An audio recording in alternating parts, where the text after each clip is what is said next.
Hello students, welcome to lecture of quantum physics. In last lecture we have discussed about wave function and its physical significance. Now another topic related to wave function is eigenvalues and eigenfunctions. जैसा कि last आपने lecture के अंदर study किया कि wave function को हम लोग साई से नोटेशन देते हैं और वो टाइम और पोजीशन डिपेंडेंट फंक्शन है अपने आप में, जिसको 1D और 3D में आपने रिप्रेजेंट करना वहाँ पे सीखा। उस वेव फंक्शन को जब हम लोग स्टडी करेंगे, और उससे पहले जैसे हमने स्क्रूडिंगर वेव इक्वेशंस के बारे में भी पढ़ा, तो स्क्रूडिंगर वेव इक्वेशंस को सॉल्यूशन भी हमने देना होता है, और उन सॉल्यूशन को जब हम आंसर करते हैं तो हमारे पास number of values find out होती हैं। उससे रिलेटेड ही ये क्वेश्चन है कहीं ना कहीं, जैसा कि लिखा है हमने यहाँ पे, while solving the Schrödinger wave equation we get so many solutions but all of them are not significant. All of them are not significant means के सब सॉल्यूशन का एक्सेप्टेंस नहीं है, सब सॉल्यूशन का कोई ज़्यादा हमें उसके बारे में, पार्टिकल सिस्टम के बारे में पता नहीं लगता उन सॉल्यूशन से, लेकिन उनमें से बहुत सारे ऐसे होते हैं जिनसे पार्टिकल के बारे में पता लगता है। वो कौन से हैं? Only those are significant which are corresponding to certain definite energy values of the total energy. जो सिस्टम की टोटल एनर्जी E है उसको, उसमें से कुछ वैल्यूज़ को डिफाइन करे। वैसे तो सभी वैल्यूज़ को डिफाइन करेगा, बट जो पर्टिकुलर वैल्यूज़ के अकॉर्डिंग हमें आंसर करे, उन वैल्यूज़ के लिए जो वैल्यू आएगी हमारी फंक्शंस की वो ही सिग्निफिकेंट होगी। और उन वैल्यूज़ के corresponding, now these definite energy values En suppose notation है उनका, are known as eigen values. जो एनर्जी वैल्यूज़ सिग्निफिकेंट वैल्यूज़ होंगी उनको हम बोलेंगे आइगन वैल्यूज़, और ये किसी ना किसी फंक्शन के कोरस्पॉन्ड होंगी। जिन फंक्शन के ये कोरस्पॉन्ड होंगी उन फंक्शन को हम बोलेंगे आइगन फंक्शन। ठीक है, there corresponding wave function are known as eigen function. तो सिंपल है, यानी कि जो वेव फंक्शन है साई, वही हमारे लिए क्या है? आइगन फंक्शन है, और जो एनर्जी वैल्यूज़ हैं वो हमारे लिए क्या हैं? आइगन वैल्यूज हैं। सिर्फ नाम बदला है, अदरवाइज इनमें कोई डिफरेंस नहीं है। एनर्जी की वैल्यूज़ हमारे लिए आइगन वैल्यूज़ हैं, और फंक्शन जो है, वेव फंक्शन जो है वो हमारे लिए क्या है? आइगन फंक्शन है। क्लियर? एग्जाम्पल लेते हैं हाइड्रोजन का। हाइड्रोजन के लिए जो nth एनर्जी वैल्यू जो है उसको डिफाइन अगर करा जाए तो it will be equal to -me4 32 pi square epsilon not square H cut square bracket 1/n square, फिर n 1 2 3 एंड सो ऑन। तो ये एनर्जी वैल्यू जो है En है, इसमें n1 पुट करेंगे तो फर्स्ट लेवल की एनर्जी निकल जाएगी, 2 पुट करेंगे तो सेकंड लेवल की निकल जाएगी, ये nth लेवल की है। इसके कोरस्पॉन्डिंग जो भी फंक्शन आएंगे, लाइक 1 पुट करते हैं तो E1 निकलेगा, उसके कोरस्पॉन्डिंग फंक्शन मान लेते हैं साई1 है। E2 निकलेगा, सेकंड पुट करने के बाद उसके कोरस्पॉन्डिंग फंक्शन साई2 है। तो यहाँ से हमें डिटेल पता लगती रहती है एनर्जी वैल्यूज़ की और वेव फंक्शंस की। तो इनको हम बोलते हैं आइगन वैल्यूज़ और आइगन फंक्शंस। क्लियर? और जो आइगन फंक्शन इनके कोरस्पॉन्डिंग हमें मिलेंगे वो वेल एक्सेप्टेबल होंगे, यानी कि वो उन सभी कंडीशंस को फुलफिल कर रहे होंगे जो हमने लास्ट लेक्चर में स्टडी किया कि कौन कौन सी कंडीशन सेटिस्फाई करना होता है वेव फंक्शन के लिए, सिंगल वैल्यूड, डिफाइनाइट, है ना, इस तरीके से सारी चीज़ों को, तो वो हमने इसके अंदर करना है। तो ये छोटा सा क्वेश्चन था, 2 मार्क्स में एग्जाम में आता है, eigenvalue and eigenfunction का। Now a very important question, normalisation of wave function. सबसे पहले ये समझना है कि नॉर्मलाइजेशन की ज़रूरत क्यों पड़ी। क्योंकि जब आपको कोई भी वेव फंक्शन, यानी कोई भी सिस्टम आप डिस्क्राइब करेंगे और उसके लिए एक वेव फंक्शन लिखेंगे पार्टिकल डिस्ट्रीब्यूशन सिस्टम को एक्सप्लेन करने के लिए, तो वो वेव फंक्शन जो आपने लिखा, इट इज़ नॉट कंपलसरी कि वो वेव फंक्शन आपका उन सभी कंडीशंस को फॉलो कर रहा है जो हमने वेव फंक्शन के बारे में पढ़ी हैं। तो उनमें से ऑलमोस्ट क्लियर हो जाएंगी, बट एक लास्ट कंडीशन हमने पढ़ी थी कि function should be normalised function होना चाहिए। तो वो नॉर्मलाइजेशन क्या है वो हमने इस क्वेश्चन के अंदर स्टडी करना है। ओके, तो प्रोबेबिलिटी का फॉर्मूला हमने पढ़ा था, PdV equal to psi star psi into dV। इसको लिख सकते हैं आप, probability of finding the particle in volume dV is given by the formula PdV is equal to psi star psi into dV। अगर आप प्रोबेबिलिटी को समझें सही तरीके से और उसका मैक्सिमम वैल्यू की बात करें तो कितना होती है? 1। क्योंकि जब आप पार्टिकल वहाँ पे सर्च कर रहे हैं और पार्टिकल आपको मिल जाता है, डिफाइनाइट हो जाता है कि वहाँ पार्टिकल प्रेजेंट है उस इंस्टांट पे जगह पे, तो उस जगह की प्रोबेबिलिटी पार्टिकल फाइंड करने की क्या हो जाएगी, 1 हो जाएगी। बट कई केस ऐसे होते हैं जिनमें 1 से लेस रहती है, कईयों में बहुत 0 के नज़दीक चली जाती है। वो डिपेंड करता है क्योंकि पार्टिकल के मिलने के चांसेज जो होंगे उसके अकॉर्डिंग ही आप इसको डिफाइन कर पाएंगे। बट अगर आप कोई बाउंड स्टेट लेते हैं, बाउंड स्टेट का मतलब ये हो जाता है कि कोई एक बॉक्स है और उसके अंदर आपने एक पार्टिकल को रखा और वो पार्टिकल फिर उस बॉक्स में तो होगा ही होगा कहीं ना कहीं, तो उस बॉक्स की वैल्यू अगर निकालें प्रोबेबिलिटी की कि पार्टिकल यहाँ पे है या नहीं है, तो आंसर यस होगा, यानी कि प्रोबेबिलिटी है वहाँ पे 1 के इक्वल है, बिकॉज वो पार्टिकल उस बॉक्स में ही है। बॉक्स में कहाँ है वो बाद की बात है। सिमिलरली एग्जांपल ले सकते हैं आप यहाँ पे इलेक्ट्रॉन यानी एटम, तो एटम में न्यूक्लियस होता है, उसके अराउंड इलेक्ट्रॉन होते हैं, तो एटम अगर है तो इसका मतलब वहाँ इलेक्ट्रॉन है, सिंपल सी बात है, और वो इलेक्ट्रॉन एटम को छोड़ नहीं रहे हैं तभी एटम है, तो डेफिनेटली इलेक्ट्रॉन जो है वो एटम के अंदर ही होंगे। तो ये 100% श्योर हो गया मैं कि इलेक्ट्रॉन एटम के अंदर हैं, तो इसकी प्रोबेबिलिटी क्या हो जाएगी, यूनिटी, यानी कि 1 हो जाएगी, क्योंकि वहाँ पे प्रेजेंट है और हमें वो क्लियर है कि प्रेजेंट है। सो electron must be with in the atom, क्योंकि उसकी वैल्यू हमारे पास यहाँ पे 1 आ रही है। नाउ कंडीशन क्या हो जाएगी जब हम ये मान के चलें कि प्रोबेबिलिटी 1 हो जाती है, तो ये ऊपर वाला इक्वेशन जो है इसको इंटीग्रेट करें अगर कंप्लीट वॉल्यूम पे, तो हमें उसका आंसर क्या मिलना चाहिए, 1 मिलना चाहिए, क्योंकि ये प्रोबेबिलिटी फाइंड आउट कर रहा था, हमने पूरे सिस्टम के लिए चेक करके देखा ओवर द कंप्लीट स्पेस, तो हमने मिला कि वो प्रोबेबिलिटी, क्योंकि पार्टिकल मिल रहा है हमें, तो इसलिए उसको 1 लिख देंगे। तो ये जो कंडीशन है फ्रॉम इक्वेशन नंबर 2, ये कंडीशन कहलाती है नॉर्मलाइजेशन कंडीशन। तो क्वेश्चन ये बनता है कि अगर कोई वेव फंक्शन इस कंडीशन को फॉलो अप करता है तो वो हमारे लिए क्या होगा, नॉर्मलाइज्ड वेव फंक्शन होगा, और अगर कोई वेव फंक्शन इस इक्वेशन को, कंडीशन को फॉलो अप नहीं करता तो वो हमारे लिए नॉर्मलाइज नहीं होगा, फिर हमें नॉर्मलाइज करना पड़ेगा उसको। ये भी एक क्वेश्चन बनता है आगे इसके अंदर। जैसा मैंने आपको बताया, any wave function which satisfy that equation psi star psi into dv integration equal to 1 is said to be normalised wave function. और हो सकता है आपको जो क्वेश्चन मिले उसमें वेव फंक्शन जो मिले वो नॉर्मलाइज मिले, but it may be possible also in general कि वो नॉर्मलाइज ना हो। तो मैंने उसका भी केस यहाँ पे स्टडी किया है आपको शो करने के लिए कि in general we see that it is not normalised wave function, so we can multiply by any constant n so that it will be normalized function। यानी कि आपका वेव फंक्शन जो मिला वो नॉर्मलाइज अगर नहीं है तो हम उसको क्या करेंगे, एन वैल्यू से मल्टीप्लाई कर देंगे। एन यहाँ पे कोई न्यूमेरिकल रिजल्ट है, न्यूमेरिकल वैल्यू है, जो मल्टीप्लाई होने के बाद जो नया वेव फंक्शन आपको मिलेगा वो हो जाएगा फिर नॉर्मलाइज्ड, और उसको हम बोलेंगे नॉर्मलाइज वेव फंक्शन। अब ये अगर नॉर्मलाइज बन चुका है तो इसका मतलब ये उस इक्वेशन को सेटिस्फाई करना चाहिए। So this N psi also satisfy that equation. तो हम इसके बारे में भी लिख सकते हैं, जैसे वहाँ लिखा psi star psi into D v, हमने इसका भी लिख दिया psi star psi into D v over the complete volume.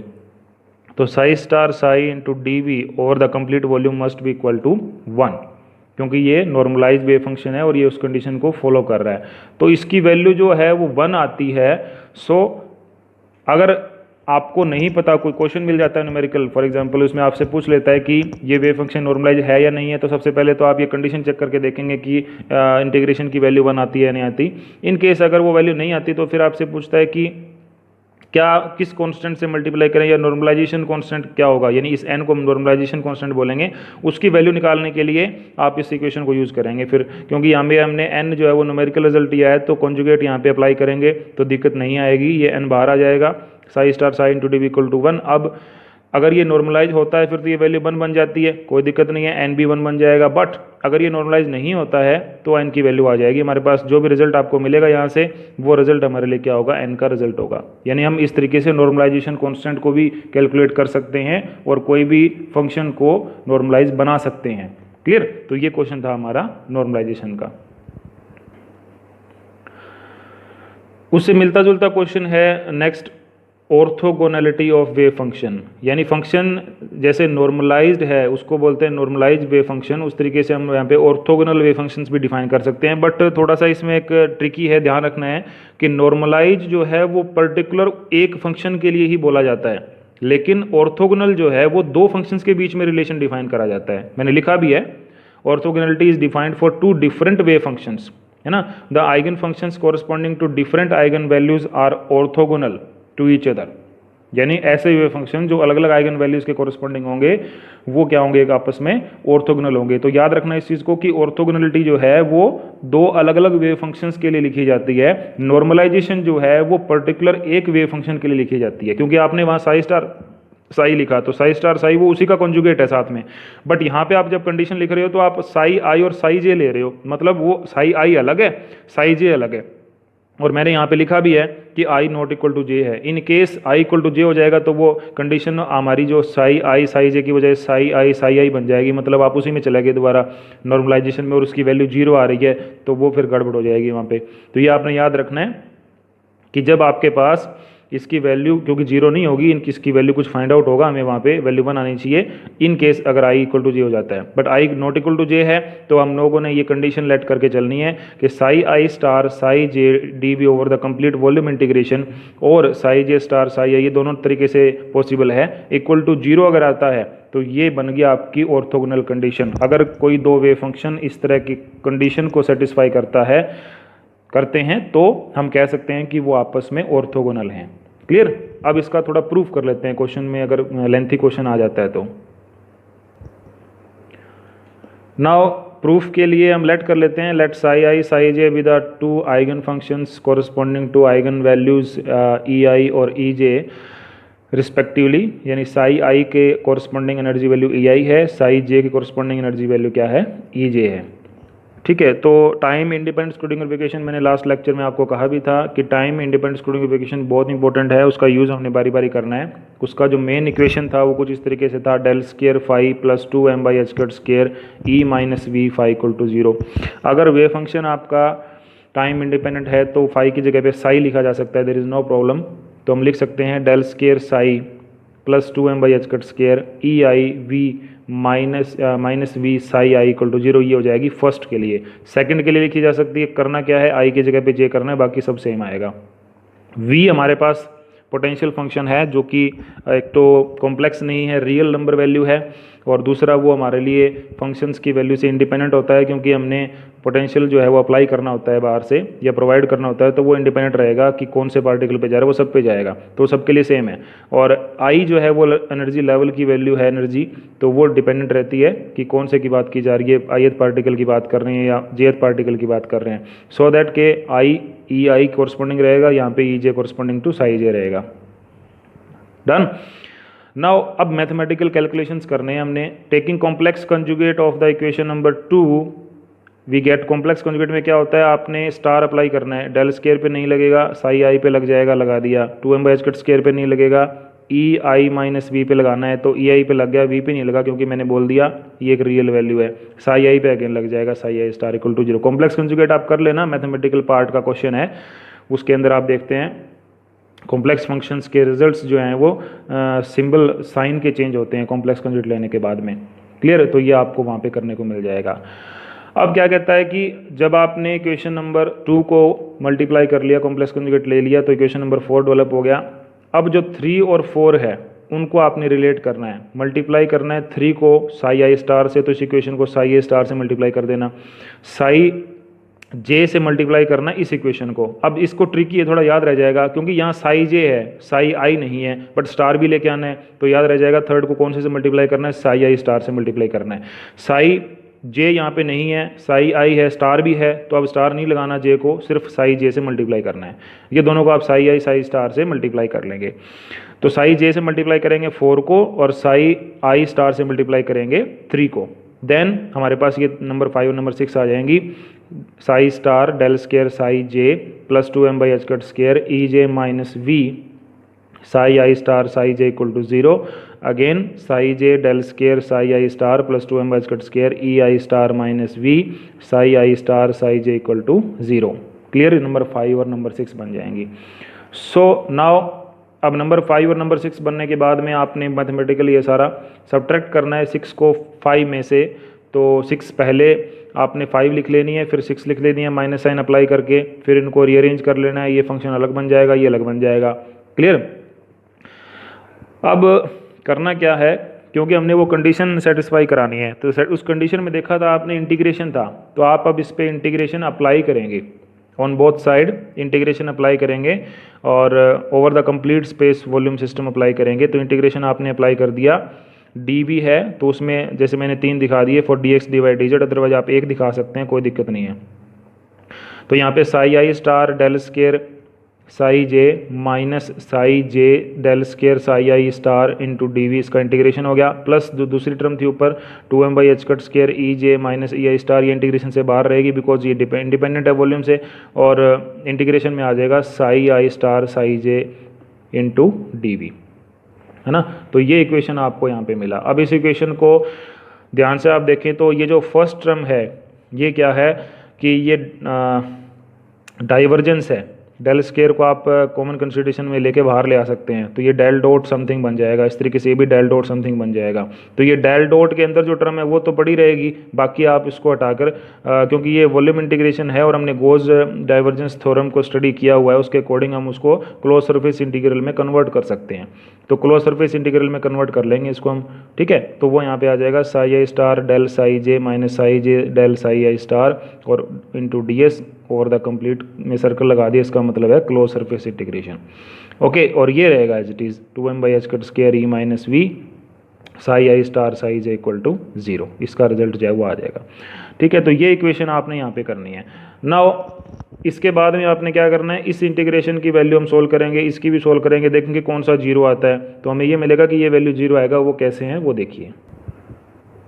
क्या लिखते हैं यहाँ पे, the first term of above equation is taken at 0 because psi I and psi J becomes 0 at bounding surface at infinity. Surface bounding है क्योंकि close surface integration आपने लिया है, तो सरफेस बाउंडिंग है और बाउंडिंग सरफेस के ऊपर जाके आपका वेव फंक्शन का वैल्यू 0 होगा। क्योंकि अगर हम पार्टिकल इन बॉक्स की बात करें तो particle with in the box है, नॉट एट द बाउंड्री, तो बाउंड्री पे जाके क्या हो जाएगा, फंक्शन 0 हो जाएगा। क्योंकि पार्टिकल जो बॉक्स आपने बनाना है, लाइक एग्जांपल अगर हम लें तो इस तरीके से स्टडी आप कर सकते हैं कि एक पार्टिकल है और वो पार्टिकल एक मोशन में भी लेट इट बी के मान लेते हैं, ये बाहर नहीं जाएगा, तो ये क्या रहेगा, इलास्टिक कोलिजन कर रहा है, वापस टकराया वापस आ गया, इधर टकराया वापस आ गया, तो ये यहाँ पे रुकेगा ही नहीं। इसका मतलब हमें यहाँ पार्टिकल मिलने के चांसेस क्या हैं, वो 0 हैं। पार्टिकल कहाँ मिलेगा, इंटीरियर में कहीं भी मिल सकता है। सो इसका फंक्शन वेव फंक्शन का रिजल्ट जो है वो बाउंड्री पे क्या हो जाएगा, 0 हो जाएगा। और अगर हम बाउंड्री इन्फिनिटी सरफेस की मान लें तो बिल्कुल ही 0 हो जाएगा, क्योंकि वहाँ पे तो पार्टिकल जाता ही नहीं है। सो साई आई साई स्टार और साई जे जे स्टार सब 0 हो जाएंगे। क्यों, क्योंकि आपका फंक्शन इन्फिनिटी बाउंड्री पे जाके 0 हो जाता है। तो इक्वेशन का फर्स्ट रिजल्ट जो है वो ऑटोमेटिकली खत्म हो जाएगा, वेनिश हो जाएगा। बचेगा सेकंड, जो क्या है 2m by H cut square E minus E I star psi J D V equal to 0। अब इसमें 2m by H cut square क्योंकि ये एक कॉन्स्टेंट टर्म है, इसको हम यहाँ से हटा सकते हैं। अब हमारे पास ये 2 चीज़ें बच गई चेक करने के लिए कि इनमें से कौन सा 0 है। अगर हम दोनों को चेक करें बारी बारी तो इन केस कि आप ये सोचते हैं कि साई ई जे माइनस ई आई स्टार है उसको 0 कर लें, बट हमने ये कंडीशन लगा रखी है कि अगर आई नॉट इक्वल टू जे है तो ये अलग अलग वैल्यूज़ होंगे, इसका मतलब 0 नहीं हो सकते। अगर ये आई इक्वल टू जे होता तो ये 0 मे बी पॉसिबल कि हो सकता था, सो दैट फिर ये हमारा 1 हो जाता, नॉर्मलाइजेशन कंडीशन आ जाती। लेकिन अब इसमें ये 0 नहीं है, ये 0 नहीं है, तो इसका मतलब इक्वेशन को प्रूव करना है तो 0 कौन होगा, इंटीग्रेशन वाला वैल्यू 0 होगा। इंटीग्रेशन वाला वैल्यू हमने 0 पुट कर दिया और यही हमारी क्या है, ऑर्थोगोनलिटी की कंडीशन है। अगर ये वैल्यू ट्रू है और हमारे पास फंक्शन कोई 2 इसको मानते हैं तो उनका मतलब ये हो जाएगा कि वो वेव फंक्शन आपस में क्या है, ऑर्थोगोनल हैं। अंडरस्टैंड। अब 2 चीज़ें कर लिया आपने, नॉर्मलाइजेशन और ऑर्थोगोनलिटी। अगर कोई फंक्शन ऐसे भी आपके पास आ जाते हैं जो ऑर्थोगोनलिटी को भी सेटिस्फाई करते हैं और वो नॉर्मलाइजेशन को भी सेटिस्फाई करते हैं, तो हमारे लिए वो क्या बन जाएंगे, ऑर्थोनॉर्मल। ये एक नया नाम यहाँ पे है, ऑर्थोनॉर्मल, यानी उसमें ऑर्थोगोनलिटी भी है, उसमें नॉर्मलाइजेशन भी है, दोनों का मिक्सअप करके बना दिया ऑर्थोनॉर्मल। ठीक है, तो यहाँ तक आप कर लेना। अब आई थिंक एक ही लेक्चर और मैं आपका लूँगा जिसमें आपका सिलेबस जो है वो फर्स्ट यूनिट का कंप्लीट हो जाएगा। Thank you.